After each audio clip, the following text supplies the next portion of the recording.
dans le cadre des MJVS, exceptionnellement décalé au vendredi, notre rendez-vous du cinéma, pour pouvoir nous associer au lendemain de la journée contre le harcèlement scolaire, pour pouvoir nous associer à l'association À la Bassine, présidée par M. Serge Wallem, dont l'objet est la lutte contre le harcèlement scolaire, ce fléau qui pourrit nos jeunes.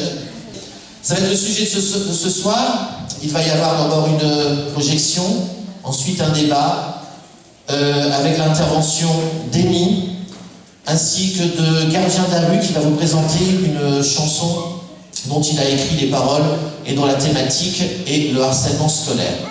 Je ne me risquerai pas à vous faire un long discours sur le harcèlement, c'est beaucoup trop compliqué. En tout cas, ça peut être aussi très simple. Certains arrivent à faire véhiculer des mensonges très rapidement, de par tous les moyens possibles, les réseaux sociaux. Ce soir, si on pouvait, nous, simplement véhiculer un beau message, que oui, le harcèlement, c'est pas normal. Enfin, non, le harcèlement, ce n'est pas normal. Non, crier, embêter, taper un camarade, non, ce n'est pas normal.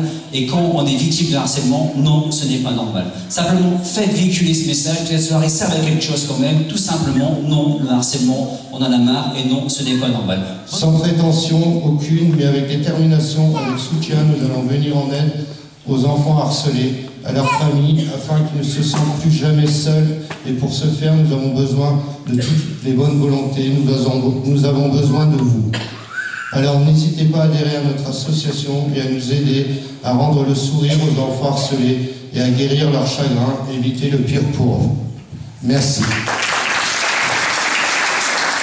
Maman, papa, je ne voulais pas les inquiéter et on m'a harcelé. Et j'avais peur de le dire.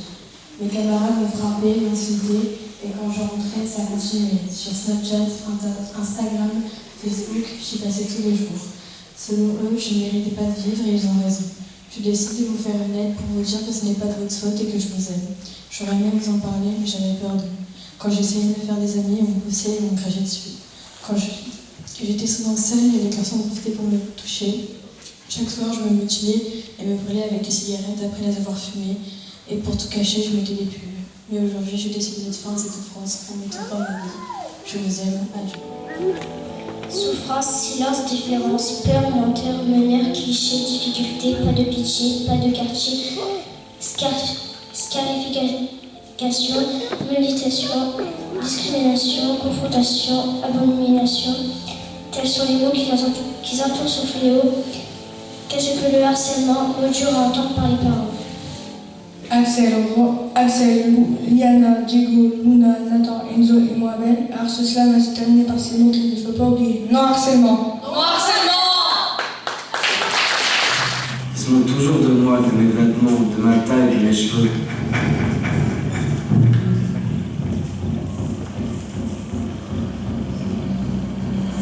Je n'en peux plus. Ils me détestent. Je les déteste. Alors, je me présente, je m'appelle Maxime, je suis l'élève de 5e. Je m'appelle Marion, je suis l'élève de 5e. La première règle, tout ce qui sera dit dans cette salle restera entre nous. Si la récréation n'est pas assez longue, on prendra sur la récréation qui viendra. Et on ne va pas vous juger. Donc voilà, suite à cela, j'en ai parlé avec mes parents. Mais seulement en classe de CM2, quand ça devenait vraiment trop dur. Donc là est intervenue la professeure, elle a procédé à une médiation, comme on a pu voir dans le film, et c'est vrai que ça a réglé beaucoup de choses, et je trouve que la médiation, ça devrait être quelque chose d'obligatoire, même pas de possible, de vraiment obligatoire dans les écoles, parce que c'est vrai que ça règle beaucoup de problèmes. Donc voilà, ça s'est réglé, j'ai reçu encore d'autres critiques de ce genre au collège, mais je passais le temps, parce que j'avais des copines. Donc là, je suis rentrée en classe de 4e. Donc voilà, on a 13-14 ans. Il y a les petites histoires d'amour qui commencent à intriguer les élèves, on va dire ça comme ça. Enfin, je dis d'amour, mais je pense qu'on est trop jeune pour savoir ce que c'est qu'aimer. J'ai eu mon premier copain. Et ça m'a pas plu du tout parce que j'étais trop jeune et voilà. Donc je l'ai quitté, comme on dit. Et ça lui a pas plu. Donc il a été jusqu'à faire des conversations dont j'étais même pas au courant, que j'ai même pas pu lire. C'est des conversations très sexuelles en fait. Donc moi j'avais 13 ans, je savais même pas ce que c'était, je savais même pas comment concevoir un enfant. C'était grave à 13 ans, je sais pas, mais... Donc voilà. Et il a inventé toutes ces choses sur moi et... Alors moi j'étais outrée. Et les élèves à cet âge-là, ils sont tous naïfs. Et alors ils ont suivi le mouvement. Et de là est parti d'énormes insultes venant d'un groupe en particulier, donc ils étaient à peu près 15. Donc j'avais encore mes copines et comme avant je passais outre parce que j'avais l'habitude de me faire insulter.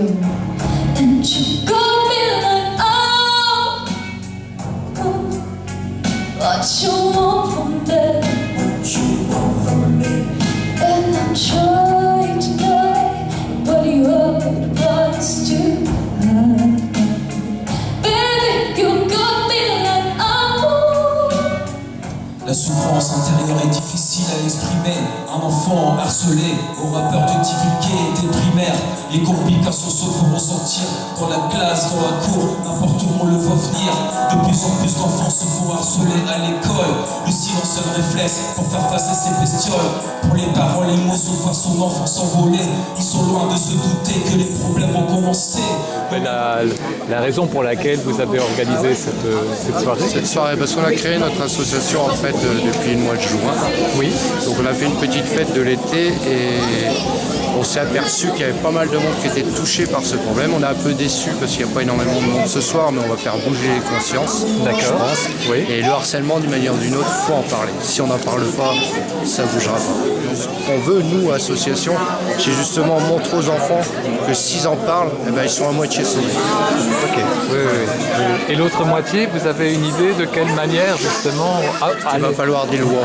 Je pense qu'il faudra des lois. On est sur des choses où on est en train de travailler. On aimerait bien que l'uniforme revienne à l'école. Oui. Déjà en première loi. On aimerait que dans les écoles, que ce soit collège, lycée, primaire, surtout primaire, parce que moi mon fils quand il était harcelé, on m'a dit qu'en primaire il n'y avait pas de harcèlement, c'était des jeux. Le harcèlement n'est pas considéré en primaire. Donc moi j'aimerais bien qu'ils aient 1 heure par semaine au moins à parler du harcèlement dans toutes les écoles. Oui. Et je pense que ça ferait avancer les choses. Donc on a des projets avec plusieurs associations. Oui. De toute façon, comme je vous l'ai dit, il faut en parler. Oui. Tant qu'on n'en parlera pas, ça ne se guérira pas. Donc on a un projet avec le collège de Donin, donc c'est de faire aux enfants du théâtre. Oui. Une pièce sera retransmise au 14 octobre à la salle des fêtes Donin. D'accord. On a des projets avec l'association Le Phare, qui n'est pas vraiment une association, qui est plus un centre social, où là on voudrait faire écrire des nouvelles sur le harcèlement par les enfants. D'accord. On a beaucoup de projets en cours. On a des formations qui vont démarrer le 16 novembre. Parce qu'il faut savoir que les écoles, c'est très compliqué pour y rentrer. Donc on est obligé de passer par des formations. Et c'est ce qu'on va faire à partir du 16 novembre. D'accord. Voilà. Mais pour moi, le harcèlement, il faut en parler. Tant qu'on n'en parlera pas, tant que tout le monde n'en parlera pas, on ne le guérira pas. Yo, bonjour à tous, c'est moi Abel Pontier et j'ai un truc à vous dire. Le harcèlement, ça ne sert à rien. Seulement aux abrutis. Et franchement, si vous faites ça, vous êtes vraiment des idiots. Et j'ai une chaîne YouTube, je vais en parler demain dans ma chaîne YouTube. Allez y voir, s'il vous plaît. Et comment s'appelle ta chaîne YouTube? Abel Pontier, ABEL, vous mettez un espace, PONTUR. Allez voir, je vais faire une vidéo sur ça. Au revoir. Tchuss.